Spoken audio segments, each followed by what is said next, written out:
Assalamualaikum English learners. Kali ini kita mau bahas tentang nominal sentence.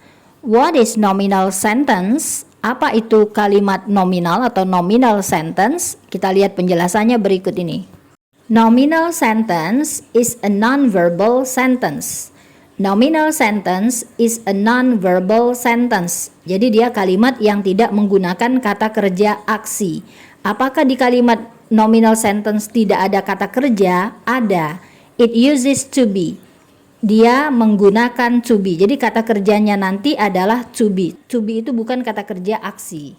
Rumus kalimat nominal itu seperti ini. Subjek itu pelaku kalau bahasa Indonesia. To be, nanti saya jelaskan to be itu apa saja. Terus ditambah noun. Noun itu kata benda atau adjektif, kata sifat atau adverb. Biasanya adverb of place, keterangan tempat. Nah, sekarang kita jelaskan bertahap. Kita mulai dari to be. To be itu adalah am, is, are. Ulang, am, is, are itu untuk simple present. Kalau simple past, masa lalu, was dengan were itu ada pasangannya. Ya, adik-adik bisa lihat. Dan ada yang simple future. Simple future itu will be untuk semua subjek, untuk semua orangnya. Jadi cara membacanya I am. I itu saya gitu ya. Kalau dia masa sekarang I am. Kalau masa lalu I was. Kalau masa depan I will be. I itu saya. You itu kamu, satu orang atau kalian, banyak orang. You are, you were, you will be. Ingat yang past tense masa lalu bukan were tapi were.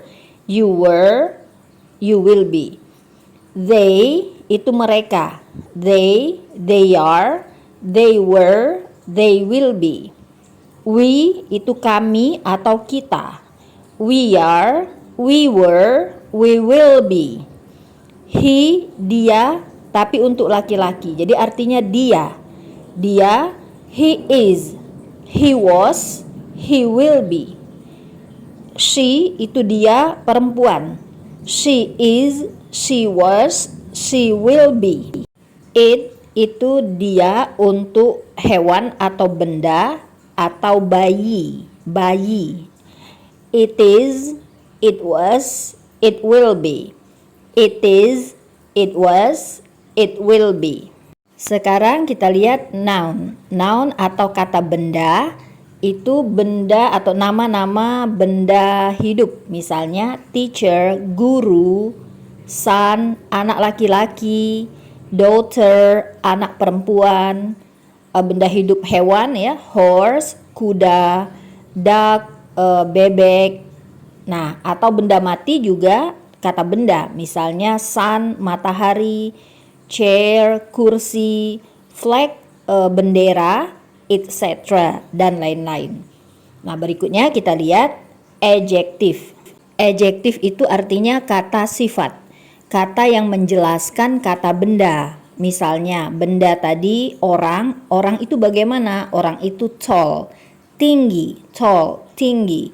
Rich, kaya, rich, kaya. Handsome, tampan, handsome, tampan. Polite, sopan, polite ya. Terus misalnya dia menjelaskan kuda. Kuda tadi bagaimana? Strong, kuat, strong. Healthy, sehat, healthy, sehat. Terus rumah, misalnya dia menjelaskan benda rumah. Rumah itu bagaimana? Expensive. Expensive itu mahal. Atau rumah itu bagaimana? Dirty, dirty, kotor, dirty, etc. dan lain-lain. Selanjutnya kita lihat adverb of place, keterangan tempat. Adverb of place, keterangan tempat, misalnya here, di sini, there, di sana, behind, di belakang, atau dalam bentuk frase ya, atau sekelompok kata, misalnya in the canteen, di kantin, in front, di depan, under the table, di bawah meja, etc. dan lain-lain. Sekarang kita lihat contoh dari nominal sentence. Examples of nominal sentence. Number 1. Nah, nomor 1, kalimat positifnya I'm a scout. Lihat ada subjek I, ada to be am, pasangannya I itu pasangannya am. Terus ada kata benda, a scout, seorang pramuka. I am a scout, saya adalah seorang pramuka. Nah, kalau kalimat negatif tinggal ditambah not setelah to be. Apapun to be-nya begitu ya, kecuali nanti kalau ada yang future nanti ada aturan sedikit beda. Jadi kalau saya bukan seorang pramuka tinggal ditambah not setelah am. I'm not a scout. I'm not a scout. Kalau kalimat tanya, maka to be-nya ke depan begitu. Tetapi karena khusus untuk saya, maka pertanyaannya adalah kamu begitu. Karena tidak mungkin kita menanyakan diri sendiri. Apakah kamu seorang pramuka? Jadi to be-nya ke depan. Are you a scout? Are you a scout? Jadi kalau khusus untuk I, nanti pertanyaannya are you begitu. Jawabannya yes, I am a scout. Nah, kalau setelah yes itu kalimatnya sama seperti kalimat positif. Yes, I'm a scout atau disingkat yes, I am. Kalau no, setelah no sama seperti kalimat negatif. No, I'm not a scout atau no, I'm not. Contoh berikutnya, he was handsome. Ada subjek he, ada to be was, masa lalu past tense, ada adjektif handsome. He was handsome, dia tampan dulu misalnya. Nah, kalau negatif tinggal ditambah not setelah to be. He was not handsome, dia tidak tampan dulu. Kalau pertanyaan, to be-nya ke depan. Was he handsome? Apakah dia tampan? Kalau iya, yes, he was handsome. Ya, kemudian kalimat positif ditambah kalimat positif begitu. Yes, he was handsome atau yes, he was. Kalau jawabannya tidak, maka no, kemudian ditambah kalimat negatif. No, he was not handsome. Kalau singkat disingkat menjadi no, he was not. Number 3, Riri and Rara are my neighbors. Riri dan Rara adalah tetangga-tetangga saya. Nah, kalau dua orang, maka kita anggap mereka begitu. Jadi kalau dua orang kita anggap they. Berarti to be yang dipakai adalah are. Riri and Rara are begitu. Nah, negatifnya tinggal ditambah not setelah are. Riri and Rara are not my neighbors. Riri dan Rara bukan tetangga saya. Kalau kalimat tanya, to be-nya ke depan. Jadi are Riri and Rara my neighbors? Kalau iya, yes, they are. Dari mana they? Kita ganti Riri dan Raranya, begitu supaya tidak diulang. Kalau tidak, maka setelahnya kalimat negatif. No, they are not my neighbors.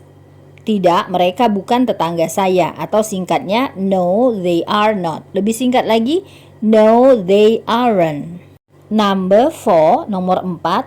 Santi and I will be behind the office. Santi and I adalah subjek.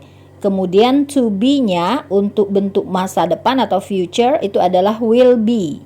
Lalu ada behind the office sebagai adverb of place. Jadi dia keterangan tempat begitu. Jadi sesuai dengan rumus kita di awal.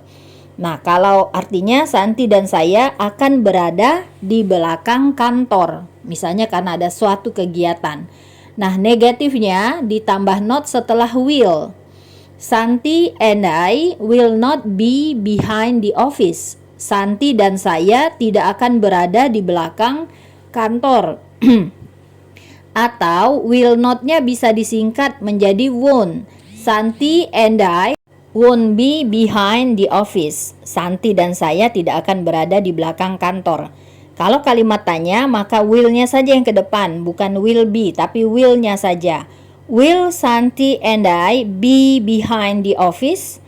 Akankah Santi dan saya berada di belakang kantor? Kalau iya, yes, we will be behind the office. Ya diikuti oleh kalimat positif. Atau singkat saja, yes, we will. Mengapa we? Karena Setiap subjeknya dua atau lebih tapi ada I, maka dia sama dengan kami, sama dengan kita begitu. Jadi kita ganti dengan we. Will Santi and I be behind the office? Yes, we will be behind the office. Ya, kami akan berada di belakang kantor atau singkatnya yes, we will. Kalau tidak, jawabannya adalah no, he will not be behind the office. Tidak, dia tidak akan berada di belakang kantor. Jadi diikuti oleh kalimat negatif atau kalimat singkatnya no, he will not atau no, he won't. Oke, itulah tadi nominal sentence. Mudah-mudahan membantu. Thank you for watching. Wassalamualaikum.